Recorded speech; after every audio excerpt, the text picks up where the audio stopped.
Yo, what's poppin'? It's Vedo, baby, and you're listening to Next Level Podcast.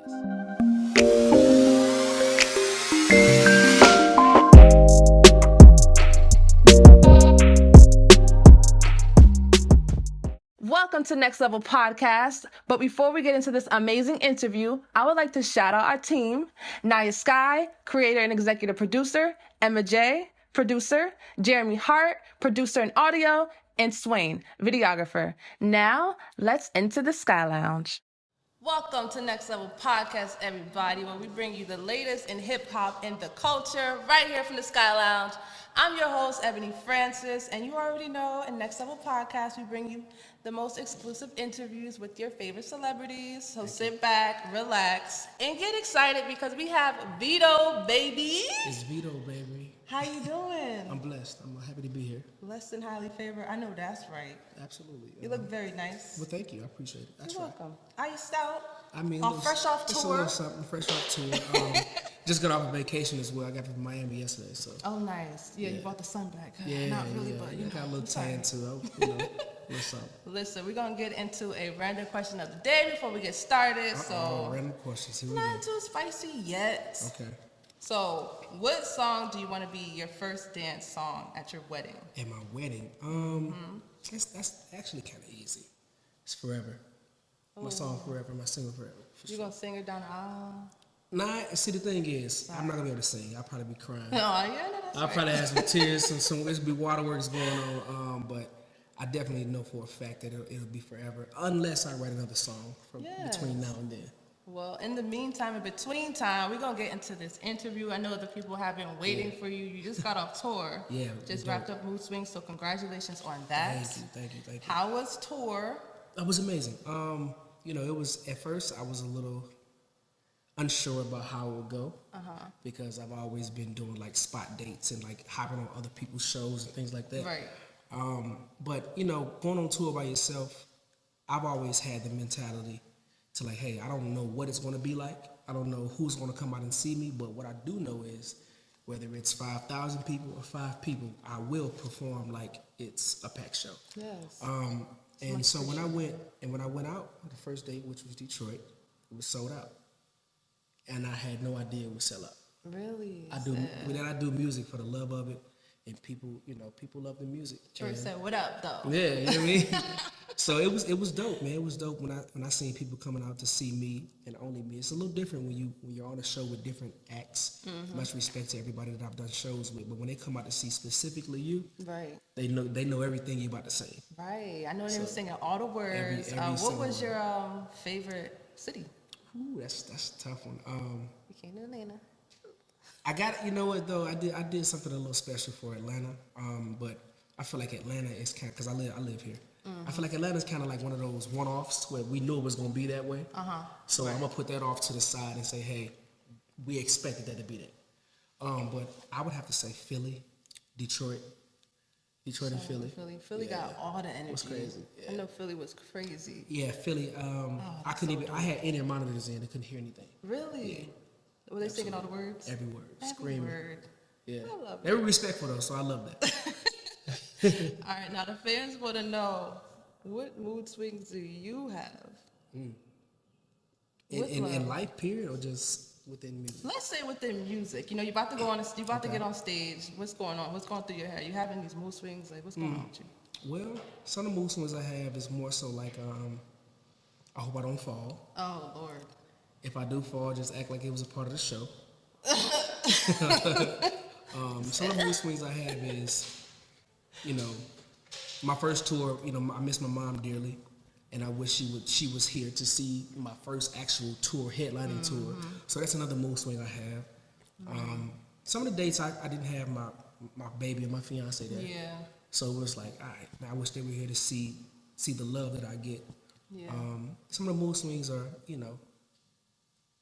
I'm just not in the moment. I'm just not in the mood at the time. Yeah. And I think that's human. I was just about to say that's very honest. Yeah, human of me. So now people know when they come to see you, you know, even give a little bit more love. But you do get that love because you have people that have been rocking with you for the longest. They've been rocking with you since 2000 and single digits. Yeah, like it's been a while. Yeah, you're talking about 2008. I have people I went to like middle school with that's still fans. That's still rocking with you. Of course they will. You got new songs that's dropping all the time, so why wouldn't they, right? Yeah, absolutely. But how do you stay so consistent? How would you tell what would you tell your fans that you're doing? Like the people that have been rocking with you since the underground days. How have you been staying so consistent with your craft? I think the main thing for me is I don't get lost in the gimmicky aspect of music. you know, Mood Swings in every album before that was a true depiction of what I felt. You know, sometimes, you know, I'm in the mood and sometimes I'm not in the mood. You know, I love to go on stage. Sometimes I want more time to relax, but you know, we're on a like set time schedule. When it's time, it's time. Yeah. Another mood swings I go through is my baby's not there, my fiance's not there. You know, a lot of times I think about, like, for example, Atlanta, when I was able to bring out my fiance and my daughter. Like, that was a special moment, and I'm like, man, I wish my mama was here. I could have brought her out too. Yeah. So it's different mood swings that we go through all the time, and it's just not just me, but as human beings. And that was one of the reasons I wanted to create the album Mood Swings, because a lot of people don't really put enough emphasis on it's okay to not be in the mood sometimes. Especially in the industry. It's okay, It's okay not to lie about it. You're human, right? And sometimes you want to be alone. Sometimes you want to be around people. Sometimes you just want to be whatever you want to be. I was going to say that, like, being authentic and just being transparent. I know your fans, for one, definitely, like, appreciate it. Yeah. Them being at your shows, them being, like, your day ones, underground. They've been rocking with you since the 2000s in the single digits. Yeah, like, for sure, yeah. They've really been holding it down for you. So for them, for the viewers and the fans, the day ones that have been watching, like, how do you stay so consistent with having this, like, hardcore support system even now? I think with me, man, I just create music because I love it. I've never been one to like get caught up in the gimmicky aspect of it. Right. I think, you know, anybody in the industry can, you know, agree that at one point in the music, you know, era, like years, maybe 5, 6 years, 8 years ago, whatever, there was a real gimmicky aspect of it. Oh, you know, even if this is not you per se, but this is what people want to hear. Right.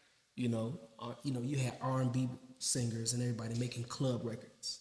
You know, things like that. You had a bunch of, you know, you had rappers singing, you had singers rapping, all this and the third. But I think for me, I've been able to stay consistent because I follow what my heart, and I follow what I want to do as an artist. I want to sing about love. I want to sing about, you know, hardships. I want to sing about real life. We love this. Yeah, and I think, and that's why I've been so consistent. I haven't really allowed anybody to steer me in a direction I haven't wanted to go. Right. Yeah. And speaking of all the romance, Mood Swings is out. It's out right now. On all platforms. Make sure y'all go get it. Absolutely. How was it working on this album? Like, who did you work with? You have so many fan favorites. That's one. So, what was the process like working on this album? This album was different. This album was one of those albums where I didn't fully write everything 100%. Like, nice. You know, I brought in some collaborators, some dope guys. It's a lot of people. I don't want to name names and not name names, but we all came together as a collective, and we were able to create just this amazing music. It was different for me though, because I have a home studio, and I've always been comfortable in my own, you know, environment. And for me to step outside of that and go to a big studio, and like, oh hey, there's another person. 'Cause I record myself too. I record myself, mix it. At one point in my career, I was mastering it as well. Right, you so right. So having somebody else record you, and having somebody else mix your record, you know, having somebody tell you sing it like this, it was a task. But nice. I think that it was dope. Yeah, it's always good to take a seat back. You know, what was your most memorable moment being in that space of like having to take that seat back? Real quick. God bless you. My most memorable joint? Yeah, what was your most memorable moment making this album, being the person that had to take that back seat finally and just let other things take control? Personally, I would say that the most memorable moment was me doing Forever, which was co-wrote by a few people that I really respect. Okay. And it becoming one that I want to sing at my wedding. Uh-huh. Yeah, it was a beautiful record. It was amazing, and it was heartfelt. And I feel like everybody in that room really understood the message that I wanted to come across, that I wanted to get across to like different people. And I think that was one of the most memorable joints because we did the record in like maybe like an hour and a half. Really? Yeah, hour and a half. And that's kind of stretching it. He's the GOAT. You're the GOAT. Yeah, that's kind of like stretching it, but I think that was probably my most memorable moment for sure. Nice. I love that. So, here we go. Hold on, Vedo. I got something for you. Oh, Jesus Christ. Lord, come on now.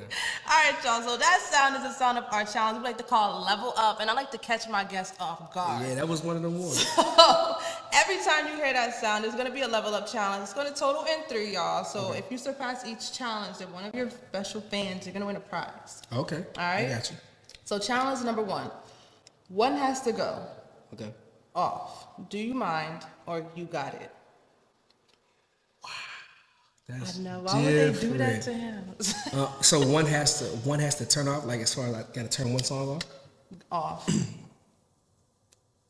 Do you mind? Really? Yeah. Why? Do You Mind is a fun record. Yeah. You got it was fire though. I love that record. Do You Mind is fun. It's it's featuring Chris Brown, but You Got It shifted people. It made them believe in themselves more. Yes. It made them go do, be better people. So I would say I would do You Mind. I definitely agree because when I first heard that on the radio, it just was like I could do this. What's my to-do schedule? You Got It was different, man. You Got It was different. Yeah, like let's get that done. All right, well, next thing I have for you, what record on the album actually surprised you and like how well it performs? Ooh. On Mood Swings? On Mood Swings, yeah. I wouldn't say that it surprised me, but I would say, ooh, that's different. That's a tough one too. I would say Celebration. Yeah. Well, Celebrate. Did it have your fans going crazy? Like they were like, what? Absolutely. They love it. And it's also one of those records where it's more so like a, just a pick me up type of record. Mm-hmm. It's like, man, like I've never had anybody tell me, hey, I want to celebrate you for the small things and the big things. Absolutely. And that's what Celebrate did for a lot of people. And if you've been in one of the shows, anybody that's watching been in one of the shows, they sing word for word. Really? Yeah. I know that feels good. It feels good.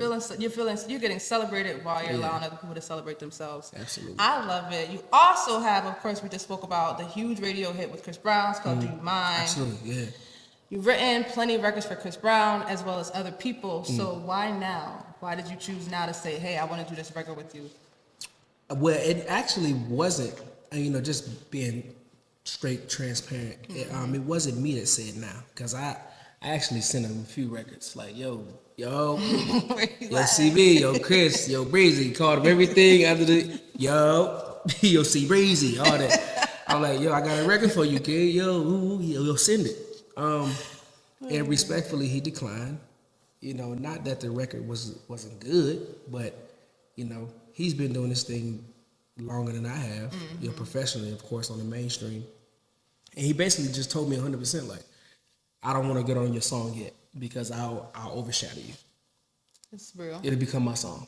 That's real. It's like, hey, you heard the new Chris Brown song featuring some dude, I forget his name, but he like, nah, keep building your name up, keep going, get some more records out there, get some more, do your thing. And then once we do a record, it'll be Vedo featuring Chris Brown. Nice. And so we held off. We held off for a while. I would say at least maybe like 2-3 years. Really? Yeah. But it feels good now, right? It feels great. It feels Fire great. Song so is streaming everywhere. Yeah, now it's like new. Now it ain't new CB. No, right. It's new Vedo featuring new Chris Vedo. Yeah, Chris Brown. Yes.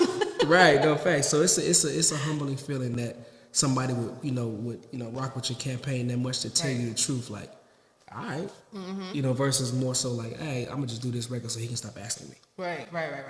I appreciate that. I respect that. Shout out. Sure. You also did Tiny Desk. Oh, that was dope. You killed it. Good. Everybody. I know everybody was like, is that? Yeah. I know y'all are killing it. It's lit. So congratulations on that. And then also with kind of like piggybacking off of the Chris Brown, giving you your moment, making sure that you had that, you know, you were going to have all of that time for yourself. What was it like being able to have your moment with Usher, being able to share that light with him and him being so, you know, real enough to bring two amazing artists on with him? Yo, what was crazy, right, is I did The Voice back in 2013. And that was a moment years ago. We're talking 10 years ago. You know, like, and, you know, it kind of like it did its thing or whatever. Me and Usher stayed in contact. But it was kind of really no more, another, like, instance where they seen us together, like, all right, yo, all the while, this was still more of like a behind-the-scenes type of relationship, like, hey, you know, mentorship and all that stuff there. And the Tiny Desk thing, what it did for myself, and even did, for Eric Bellinger as well, was kind of, it rekindled that, like, oh, this is why these guys been going so crazy, been doing their thing, is because it's been like a brotherhood versus like a let's do it for the cameras. Yeah, and it like really opened the doors back up to even knock off any sort of competition. Like when you see the three of y'all in the same room, it's like, oh, like they're all popping now. I can't even choose because like there's no picking and choosing here. That's a fact. And you look at it like, man, like who Usher could have called anybody in the Rolodex of R&B music. And he decided to call myself and Eric Bellinger. So that says a lot. Thank you. It says a lot to where we stand in, you know, his mind and in his list of newcomers. So it just means a lot, man. We definitely loved it. Super grateful and humble. Yeah, no, that was a viral moment for sure. Absolutely. Well, what about when you are on Tiny Desk? What two artists would you have singing back up for you? That's a good one. Oh wow. What are we talking about? Like our independent artists, big artists? It doesn't even. I mean, I guess it doesn't. It doesn't matter. It doesn't matter because I've been seeing lately, like they're bringing different people on there of all different. I'm gonna say some names that I think I could get to come on there. Like I ain't gotta do too much. Do too much begging. I ain't gotta do too much begging. Yo, I need you to come. I have to say, I really appreciate and respect Tone Stiff. Oh yes. If he would be, shout out to Tone Stiff. If he would be, you know, gracious enough to come on and do some backup for me, I would love that. And I would say Eric Bellinger. That would be dope. Yeah, I would like to see that. So listen, y'all. When we do the Tiny Desk, just know y'all heard it here first. It's a sneak peek. If you're here, you're not. If you're not, you are. All right. So what's one record that you've written anytime off of anybody's album, anytime in your life that you wish that you would have kept for yourself? I got some K-pop records I've written too, but you know, K-pop is different. But I love K-pop as well. But I would say, man, I always say this. I would say Warm Embrace. Ooh, yeah, and you would have killed that too. That would have been a fire record. I would say Warm Embrace, an amazing record. We sat on it. We sat on it for some years, and just to say that we sat on it for some years and it still had the same effect. Yeah. It just lets you know, like, this was a timeless record. Yeah, that definitely is a timeless record. That record did numbers. Like I said, I'm a music girl, so whenever I hear that on the radio, it's turn me up. So I love that. Shout out to Chris Brown, but you know, he would have been on the record. CD, what do you mean? Come on, baby. Let me get on the remix, baby. Hey, here we go. Challenge number 2. Featuring Vedo.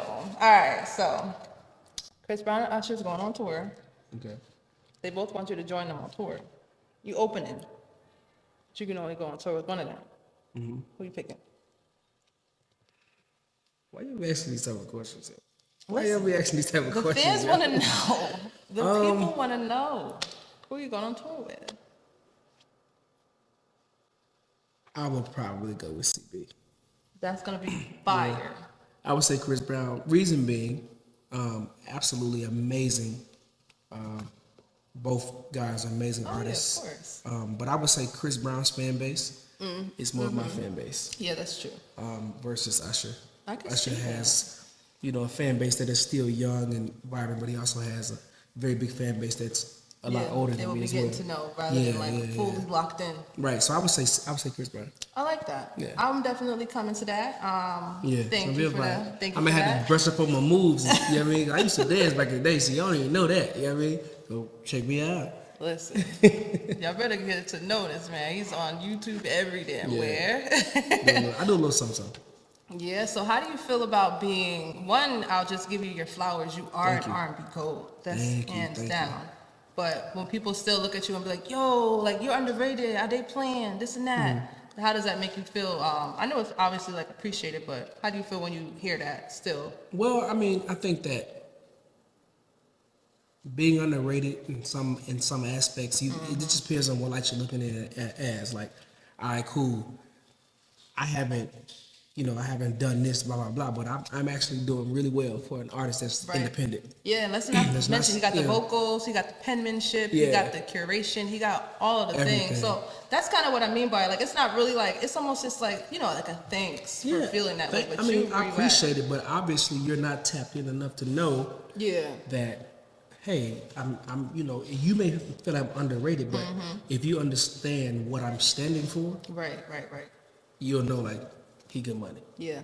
You know, and it's like, you know, my manager and myself, my team, we stand for, like, being able to make the moves we want to make when it's time, being able to drop music whenever you want to drop it, at any time of the year. And I think that that's more important than, you know, having somebody calling the shots for you, and you know, I'm not saying that plugging into the big machine is bad. I think you just gotta kind of, like, you know, have that real leverage when you're going in, not a little bit of leverage. And you've been moving gracefully for so long. Yeah. What's one of your, like, biggest accomplishments now that you look back at, or even, like, recently you just wrapped up an amazing tour? What's something that you can say that you're, like, really proud of yourself for doing? That I've been able to stay above water this long. Right? Yeah. Because it's hard. I mean, extremely hard. You got to really have it going on. So for all those out there, you know what I'm saying? You see Vedo, just know that. Yeah, it's not easy, man, to, you know, go up against, you know, you drop a single and you want to hit top 10 at radio, you want to hit #1 at radio. It's not easy to, you know, being independent with, you know, a label who you're with, independent label, whatever your situation is. It's not easy to go against these major cats. Yeah. Like, it's not easy at all. So if you find yourself feeling a little, you know, unsure, understand that, hey, one thing you have over a lot of people is, you know, you make the decision. Yeah. You have the decision to say, hey, I'm going to put out 30 albums until one go off. Mm-hmm. You know, you don't have that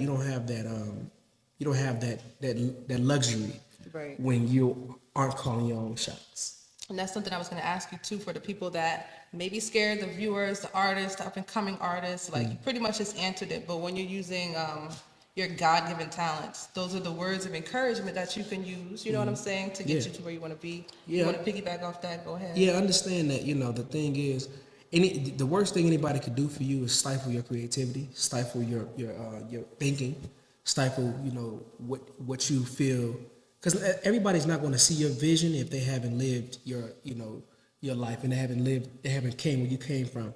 Like, I had a vision, you know, at 12 years old, 13, 14 years old, 16 years old. I had a clear vision that this was going to work. And anybody that I brought into my circle and allowed in, if you didn't believe it how I believed it, you would eventually fall off. And it's been many people that fell off, but it's also a select few that's still there. Right. Because when I believed in something, they believed in it just as much as I did.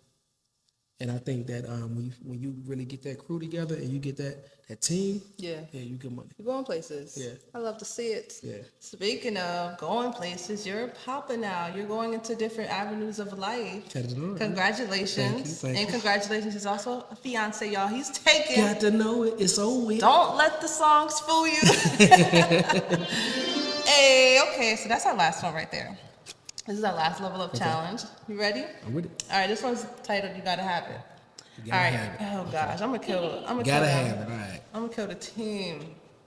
All right, Vedo, you write love songs, so it's fine. Okay. Are you getting married and your wife says you either gotta do this or that? You gotta let go one thing for the rest of your marriage. Sex with no head, or head with no sex?